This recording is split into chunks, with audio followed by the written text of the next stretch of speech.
نحمده ونصلي على رسوله الكريم أما بعد أعوذ بالله من الشيطان الرجيم بسم الله الرحمن الرحيم يا أيها الذين آمنوا كتب عليكم الصيام كما كتب على الذين من قبلكم لعلكم تتقون. جناب حکام صاحبان مصفق اور مربع کا اساتذہ اکرام اور آس پاس سے تشریف فرمانے والے اگزام، آج کی سالانہ پروگرام ہے میرا روزہ سکن ہے.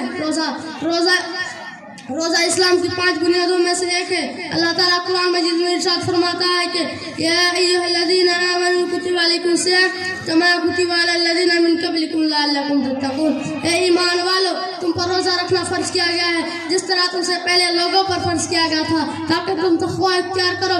روزہ صرف بھوکا پیسہ رہنے کا نام نہیں بلکہ آنکھ، کان، زبان، دل، تمام اعضاء کو گناہوں سے روکنے کا نام ہے. حضور صلی اللہ علیہ وسلم فرماتا ہے کہ جو شخص جھوٹ اور برے کاموں کو نہیں چھوڑے گا اللہ کو اس کا بھوکا پیسہ رہنے کا کوئی ضرور نہیں. بخاری حدیث. السلام علیکم.